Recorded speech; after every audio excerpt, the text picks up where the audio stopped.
So umpisahan po natin agad mga kababayan yung ating topic na kung saan mga kababayan ay meron pong pahiwatig si PBBM at meron ngang mga nagsabi sa akin katulad ng aking mga alitaptap, no? Kung ang sabi nga ni Jesus Palsis at ni Ramon Tulfo na mga Tweety Bird, sa akin yung mga kamag-anak ni Peter Pan at ni Tinkerbell, mga alitaptap.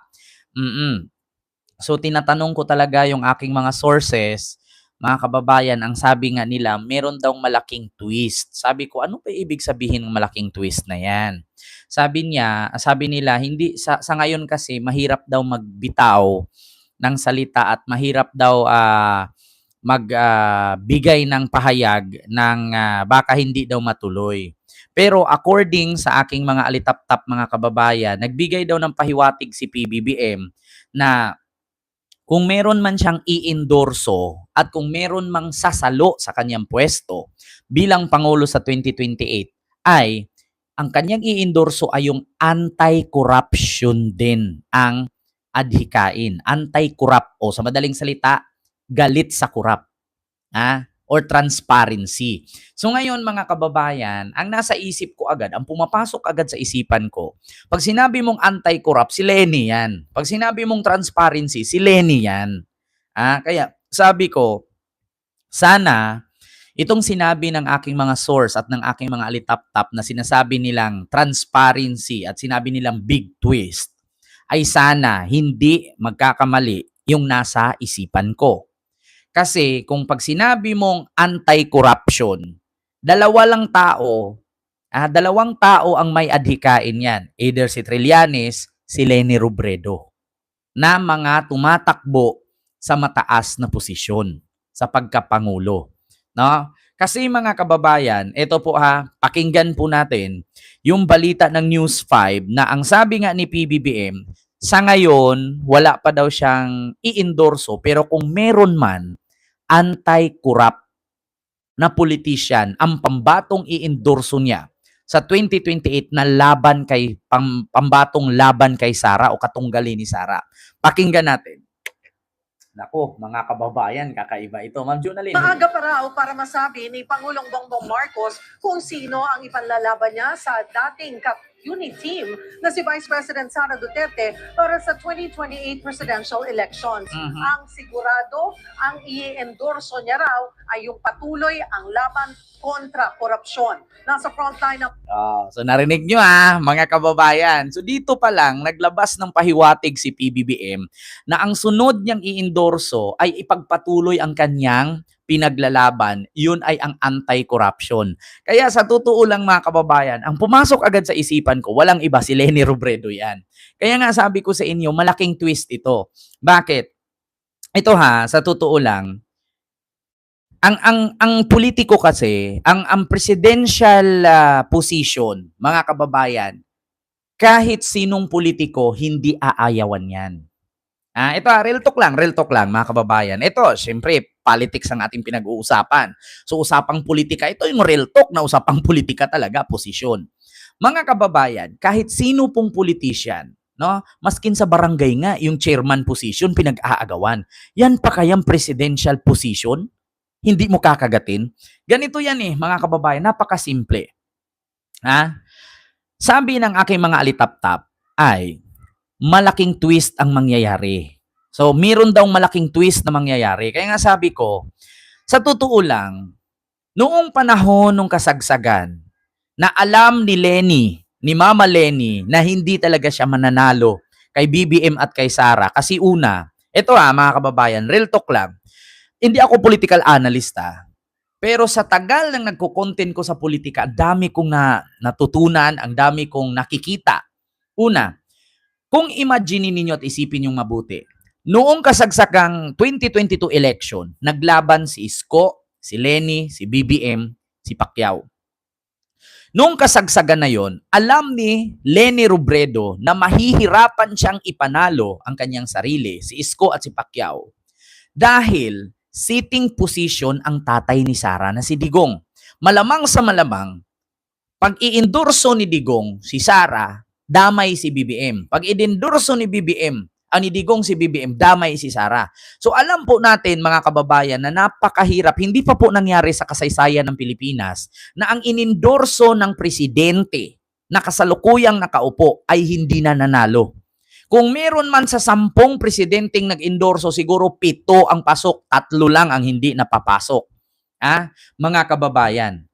Take note Take note, kadalasan sa mga ini-endorso ng mga nakaupong politiko o presidente, ang papalit sa kanila nananalo. Kaya kung doon man, mga kababayan, nakipagtunggali si Leni na alam niyang mahirap talagang talunin si Marcos at si Sara noong panahong 2022, ngayon pa kaya na si Leni ay hinahanap ng tao? Ito real talk lang, mga kababayan. Para sa akin, napakarami pong mga taong nagigising. Napakarami pong tao nang gusto ng pagbabago, transparency. Bakit? Ang sigaw ng DDS na budol sila ni BBM. Ang sigaw ng loyalista na budol sila ni Sara. So ngayon, hindi mo masasabi na ang 31 million at 32 million ni BBM at ni Sara ay sulit yan. Ang 32 million ni Sara, may possibility kalahati na lang dyan ang nasa kanya. Sa 31 million ni PBBM, may possibility ang kalahati na lang ang nasa kanya dyan. So ngayon mga kababayan, kung sa political analytics or analyst ang usapan, si Leni Robredo, pabor ni Leni to. Pabor ni Leni Robredo ang taong 2028 sa posisyong presidential position. Pabor na pabor ni Leni. Mga kababayan, kasi syempre, real talkan lang, real talkan. Huwag ma-offend mga loyalista, huwag ma-offend mga DDS. Kasi bakit? Yung 31 million na bumoto kay PBBM, huwag po nating sabihin na 31 million sulit yan. Maraming nawawala dyan. Kasi bakit? Yung bumoto kay BBM, bumoto din kay Sara yan. Yung 32 million ni Sara, hindi po sulit yan, may mga nawawala din yan. So, ang mangyari dyan, si Leni Robredo lang ang bukod tangi na kahit ilang eleksyon, hindi nawawala sa kanya ang 15 million na boto. Tandaan nyo yan, mga kababayan. Si Leni Robredo lang, ilang eleksyong nangyari. Sulit yan, street 15 million pataas. Si Sara, hindi pa naranasan ni Sara ng pangalawang eleksyon na may sulit siyang butante. Si Leni na patunayan na natin. Noong 2016, tumakbo siyang Vice President, 15 million solid meron. Noong 2022, tumakbo siyang President, 15 million solid meron. So ngayon mga kababayan, yung boto ni BBM, wag niyong sabihin na yung 31 million ni BBM ay nandyan yan. Kalahati dyan nandyan, kalahati dyan nadismaya. Yung 32 million ni Sara, kalahati dyan nandyan, kalahati dyan nadismaya. Kaya may possibility, yung 32 million at 31 million, kalahati dyan mapupunta kay Leni. Diba? Yung kalahati ng 30 million ni BBM at 30 million ni Sara, mapupunta kay Leni. Diba? Yun ang totoo, mga kababayan. Kung merong 15 million solid si Leni, madadagdagan mo ng 15 million boto mula kay Sara at kay BBM, automatic si Leni mananalo. Yan ang isipin ninyo, mga kababayan. Kaya kung ako, ang presidential advisor ni Leni, itakbo ko yan. Sa totoo lang, noong 2022, nakipagbakbakan siya na alam niya sa sarili niya na mahirapan siyang manalo kay Sara kasi sitting president si Digong at nagtandem pa si Marcos at si Sara. Diba? Kaya mahihirapan siya. Pero ngayon, mga kababayan, yung butante ni BBM na nadismaya kay Sara, buboto kay Leni yan. Yung butante ni Sara na nadismaya sa kanya, buboto kay Leni yan. Tandaan nyo yan.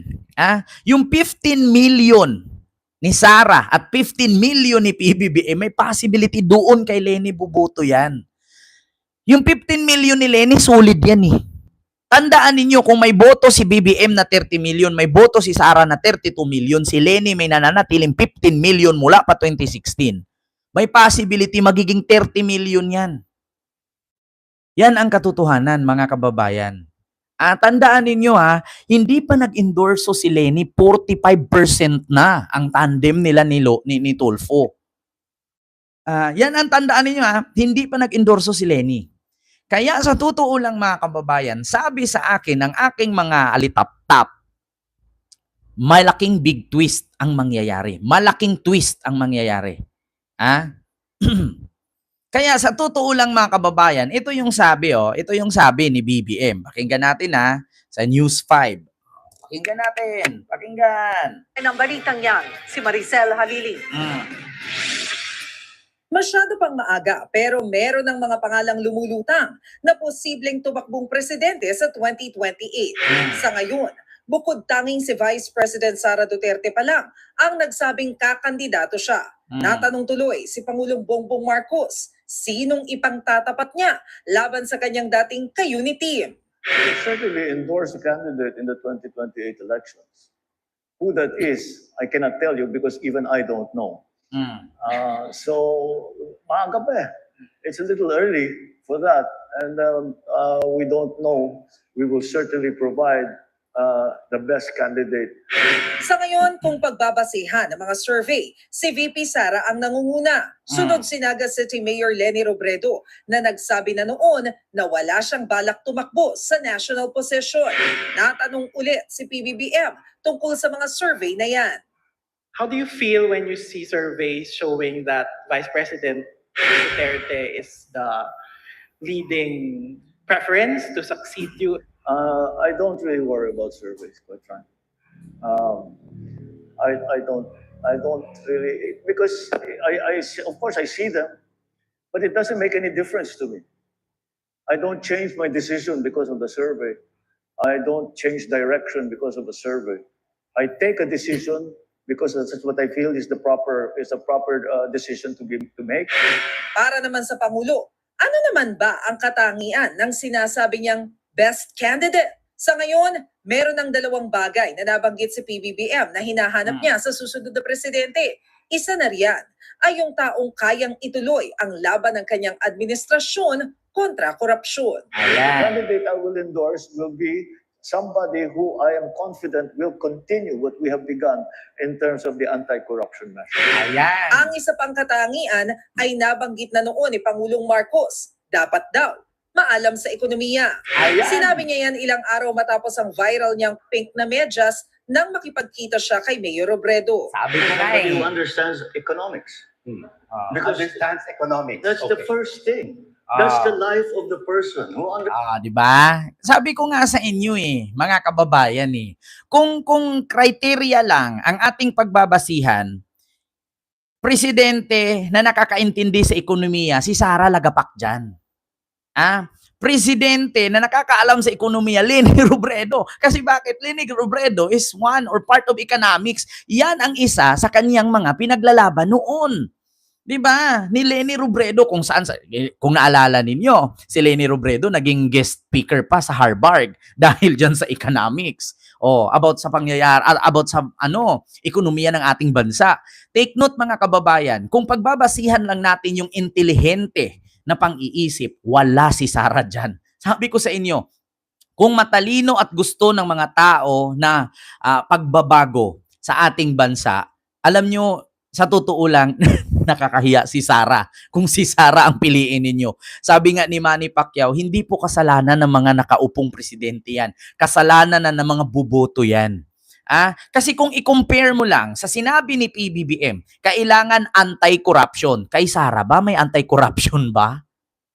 Wala. Kasi bakit? Sa ngayon nga lang sangkot siya sa kurap Halos lahat ng kaalyado niya puro makukulong dahil kurap. Tapos sasabihin niya sarili niya anti-corrupt siya. What the heck? Sabi ng Kano.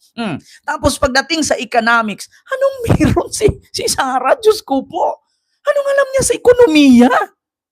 Ngayon pa nga lang, wala siyang kwenta Real talk. Huwag kayo magalit sa akin mga DDS. Ngayon pa nga lang, wala si Sara nun. Pangalawa, si BBM mismo nagsabi, ang gusto ko na sana ang sasalo sa aking posisyon pagka-presidente ay yung may alam sa ekonomiya. Tandaan niyo mga kababayan, Diyos ko po. Sa mga ayaw kay Lenny, desisyon nyo yan, karapatan nyo yan. Basta para sa akin, kung gusto nyo ng pagbabago, at kung si Sara lang din naman ang maging presidente, mag-Lenny na lang kayo. Diyos ko. Buti pa si Lenny, kahit saan mo isabak, sumasagot. Si Sara, kahit saan mo isabak, ewan ko kung sisipot yan. Si Lenny, kapag may debate, sumisipot, sumasagot. Ilang beses si Lenny sumisipot ng debate at lahat ng kanyang sinasabi nagkatotoo. Ano ang tanong ni kay Lenny Robredo na pinaka-pangunahing korap na ahensya ng gobyerno na dapat tutukan? Anong sabi niya? BIR, DPWH, COA, at ano pa? Mga kababayan, Bureau of Customs. Yang lahat na apat na yan, pasok sa sinabi ni Lenny. So, ibig sabihin, may aram siya sa economics. Iniisip niya yung ekonomiya. Kasi alam niya yung corruption kung saan nagmula. At lahat nandyan talaga. Kay Sara, lumusot ba siya? Wala. Di ba? That's how to create jobs. Who understands how to keep the inflation rate down? Who understands how to make food supply? So, with the characteristics that you've mentioned on who should be the next president in 2028, have you already narrowed it down to about 2 or 3? You're gonna get me into trouble. Well, certainly He's going to answer it. Of course, I'm Go going to ahead. answer it. We have some people that we are talking to in mind. Many of them actually, some of them. Pero sabi ngayon ng Pangulo, wala pa siyang personal na kinakausap para kumandidato. Put it this way: I haven't sat down with anyone and said, "Do you want to run for president or not?" No, we've not come anywhere near that. Isa pang hindi malinaw ay kung makikipag-alyansa ba ang Partido Federal ng Pilipinas o magkakaroon sila ng sarili nilang pambato sa 2028. Basta ang sigurado, merong kandidatong i-endorso si PBBM sa 2028. Pero kung kailan yan malalaman, So the time will come. The time will come. nagbabalita mula sa Frontline, Maricel Halili, News 5. Alam niyo, sa totoo lang mga kababayan, sa totoo lang dati, noong 2016, bilib na bilib tayo kay Digong. Aminin. Bilib na bilib tayo kay Digong noong 2016. Ito matapang. Ito kamay na bakal. Ito mga kurap dito. Ito mga adik. Bilib na bilib tayo. At naalala nyo noong 2016, sino ang unang pinuntirya ni Digong? Ang liberal. Lahat halos ng liberal politician, pinasiro lahat ni Digong, binagsak lahat ni Digong, sinira ni Digong ang mga credibility ng mga liberal politician. Ngayon, ang akala ko ang liberal masama.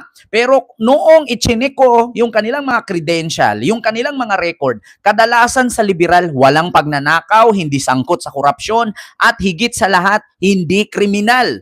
Yun ang aking napansin. Ngayon, nung naalala ko, bakit ang liberal hindi kinalaban si PBBM? Bakit? Kasi ang pinaglalaban nila noon ay pinaglalaban ni PBBM ngayon. Hindi nyo ba naisip? Simula kay Pinoy, simula kay Lenny, pinaglalaban nila ang soberanya ng Pilipinas sa West Philippine Sea. Alam nyo, nung presidente si Pinoy, Amerika ang kasama ni Pinoy dahil kaklase ni Pinoy si Barack Obama at ni Gloria Arroyo. Tandaan ninyo sa mga hindi nakakaalam. Si Gloria Arroyo, Pinoy at Barack Obama is magkaklase yan. So alam natin nung panahon ni Pinoy, US ang kakampi natin. Wala at hindi tayo halos masakop-sakop ng China. Ngayon, nung napresidente si Digong, lahat ng liberal binura ni Digong, lahat ng mga sundalong Amerikano sa Subic ay pinalayas niya, yung mga diplomat na sa Malacanang pinalayas niya, yung mga nakaraang pangyayari sa Amerika, yung gera ng Amerikan at Filipino ay binalik niya, yung yung Belgiga Bell, ano ba yun? Baligega Bell ba yun? Yung gintong kampana, binawi niya kung ano-anong sinasabi. Tapos siniraan niya, mga kababayan, ang liberal. Ngayon, napagtanto-tanto natin, sinong nagpakulong kay Digong? Liberal. Sinong nakipaglaban sa korupsyon? Liberal. Kaagapay ni PBBM. Napansinin niyo lahat ngayon, sinong nag-impeach kay Sara? Kung walang liberal na katuwang ni BBM, sa totoo lang, makakain tayo ng mga DDS. Take note, mga kababayan, real talk lang Sa ngayon, sa administrasyon ni BBM, ang laki ng tulong ng mga liberal. Una, sinong nakikipaglaban sa impeachment? Nandyan si Laila de Lima, si Jokno, si Luistro, sino sila Trillanes. Napakaraming liberal ang nagtutulungan para ma-impeach si Sara. Tandaan nyo yan kasi ayaw nila ng korap. Ang laki ng naitulong ng liberal groups sa administrasyon ni Marcos ngayon. Tandaan nyo mga kababayan. Ngayon, do you think kung wala yung mga liberal groups, politician dyan na nakipaglaban kay Sara, saan tayo pupulutin? Tandaan ninyo, sabi ko nga sa inyo, ang Malacanang, kapag binaha at nilunop ang Malacanang na ang tubig hanggang bubong, 5 lang dyan ang mamamatay and the rest lahat lulutang.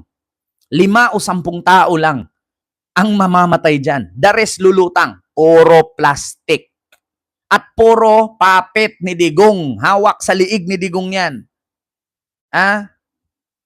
Yun ang totoo, mga kababayan. Bakit? Sinong nakikipaglaban sa mga Duterte? Si Trillanes, si De Lima, si Jokno. Sino pa? Si Ridon. Sino pa? Si Adyong. Sino pa? Si Luistro. Sino pa? Yung mga nakikipaglaban dyan, laban sa mga DDS. Pagdating sa Congress at sa Senate, nandyan sila Erwin Tulfo, Tito Sen, lahat nakikipaglaban din. Laban sa mga DDS.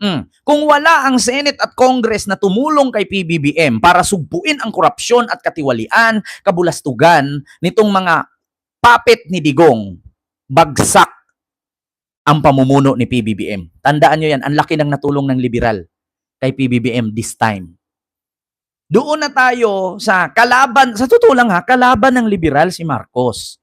Pero sa totoo lang, naaawa sila kay PBBM. Bakit? Maskin sa Malacanang, ang mapagtiwalaan ni PBBM dyan, 4-5 tao lang. Tandaan nyo yan, mga kababayan. Tingnan nyo, lahat ng nilagay ni BBM sa gabinete, halos lahat natanggal sangkot sa korupsyon. Asaan si Bersamin? Nasaan si Amina, nasaan sino pa yung mga, nakikita nyo naman, pinagtatanggal nga ni PBBM. Kasi lahat halos nasangkot sa korupsyon. Si Bunuan, tinanggal. Ngayon, bago na naman. Kaya nga sabi ko sa inyo mga kababayan Kaya kung ako man, ang papipiliin, wala nakikita ko na Kung ano yung pinaglalaban ng grupo nila Leni Robredo noon, hanggang ngayon, yun pa rin ang pinaglalaban nila. At which is tumulong pa sila kay PBBM. Do you think kung ang kanilang pinaglalaban ay hindi sinunod ni PBBM, do you think hindi sila dadagdag dyan kay Sara? Sa ngayon, kung ang pinaglalaban ni BBM ay hindi sang-ayon sa grupo ng mga liberal nila De Lima, nila Trillanes, nila Kiko, nila Bam, nila Leni, si PBBM, 2 ang kalaban yan. Liberal at DDS. Di ba? Yun ang totoo. Pero, ako para sa akin, nakikita ko, ang laki ng naambag ng liberal ngayon sa administrasyon ni BBM. Nandyan sila Kumbaga, sila yung sila yung guard. No? Kumbaga, sila yung kumbaga, halimbawa, sa maduming bahay, sila yung tagalinis ng bakod. Si BBM at ang gabinete niyang bago, yun yung mga tagalinis sa loob. Yung mga liberal ang tagalinis sa bakod. Sa totoo lang, ang laki ng naitulong ng liberal kay BBM ngayon. Ako, hindi. Take note mga kababayan. Pag sinabi nyo, ano ba to si Kent? DDS ba to? Kakamping ba to? Loyalista? Mga kababayan, tatawagin ko pang Mama Leni si Leni Robredo kung hindi ako susuporta. Noon ko pa naman yan sinabi. Pag bumaba si BBM at wala siyang i-endorso, pag bumaba si BBM at wala siyang i-endorsong politiko, kay Leni ako. Hindi nyo ako mapilit mga kababayan. Nasa sa inyo kung sinong pipiliin nyo. Basta ako, si Leni ang pipiliin ko. Bakit? Si Leni noon na binaboy ko, si Leni noon na binastos ko, nakikita ko na iba talaga si Leni kaysa sa nakikita ko ngayon. Kung nakikita nyo noon, pinagtanggol ko pa si Digong, pinagtanggol ko pa si Sara. Nung nakita ko na mas matindi pa pala ugali ni Sara kaysa sa ugali ko, mas naisip ko, mali ako nung binaboy ko si Leni noon. Totoo yan, mga kababayan. Nung binaboy ko si Leni noon, akala ko si Sara mabuti. Pero, putragis na yan. Kung ako magmura, mas matindi pala magmura si Sara. Diba? Yun lang ang sa akin. Yun lang sa akin, mga kababayan. Sabi ko nga sa inyo, kanya-kanya tayo ng pipiliing butante. Di ba? Ngayon, kung sino man ang endorso ni PBBM presidente, depende yan. Kung ang endorso ni PBBM ay si John Vic, ay no more. Kung endorso ni PBBM ay si Boyeng, ay no more. Pero kung endorso ni BBM ay, halimbawa, galing sa liberal, ay, kung Lenny, di go ako. Pero depende na yan. Ha? Ako mga kababayan, hindi ako mangako na bawat i-endorso ni PBBM na Pangulo, ay yun agad ang susuportahan ko. Hindi Real talk lang. Kung si John Vic ang i-endorso niya, hindi ko talaga suportahan yan. Ayaw ko talaga. Kung si Boyeng, ayaw ko rin. Doon ako. Kay Lenny. Kung sino man ang tatakbo sa grupo ni Lenny, yun talaga ang piliin ko, liberal. May napatunayan. Kahit sabihin nilang dilawan, kahit sabihin nilang pinklawan, mas nakita ko si Lenny compare kay Sara. Yun talaga ang para sa akin, mga kababayan. At alam ko na si Trillanes hindi tatakbo. Kung si Lenny man ay hindi tatakbo at meron pang iba na tatakbo, kung si Risa Hontiveros, hindi pa man deklara si Risa hindi man nagdeklara si Risa, so pagdating naman kay Risa, kung si Risa at si Sara lang din naman maglaban, ay kay Risa ako, Diyos ko, si Risa Hontiveros, mga kababayan, ang dami nang nagawa. Kung ano man yung nagawa ni Risa, hindi naman natin kailangang isa-isahin. Pero kung pagdating kay Sara, Diyos ko naman, mga kababayan, sa tinagal-tagal ko nag-content dito, magbigay nga kayo isang major project ni Sara na napapakinabangan ng tao. Yung major project niya, libro. Pag napunit yan, magbaras kanal yan, magbabaha pa. Diba? Ngayon, sa akin mga kababayan, kung si Risa lang din naman at si Sara ang maglaban, kung wala talagang ibang tatakbo, kay Risa ako. Diyos ko, mga kababayan. Kayo, papiliin ko kayo. Kung doon ka kay Sara at ayaw mo kay Risa, bahala ka. Nasa sayo na yan. Pero hindi ako naniniwala, mga kababayan, hindi ako naniniwala, mga kababayan, na ang liberal groups walang pambato. May pambato yan.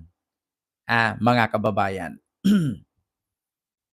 Yun po talaga. Sa totoo lang, mga kababayan, para sa akin, hindi sa lalaki sa babae ang mamumuno sa ating bansa. Kasi bakit, mga kababayan? Napakadami na pong mga presidenteng dumaan sa ating bansa. May babae, may lalaki. Hanggat ang presidente ang adhikain ay hindi anti-corruption, wala talaga mangyayari sa ating bansa. Sino ba namang, di ba, ang iba noon ang sabi, sana may presidente tumakbo tapos sabihin ibalik ang bitay. Mga kababayan, mali. Mali yung mga ganyang adhikain. Ibalik ko ang bitay pag ako naging presidente. Katulad lang kay Digong yan. Papatayin ko kayo pag 3 to 6 months, ubusin ko kayo. Nahulog tayo sa patibong ni Digong. Kunwari, patay ang adik. Pinatay, dinaan sa due process. Hindi. Bakit? Rinagtis ba bago binaril? Wala. Yun ang palatandaan. Mga kababayan, hindi po bitay ang sagot para matigil ang korupsyon. Magkaroon sana tayo ng presidente na transparent.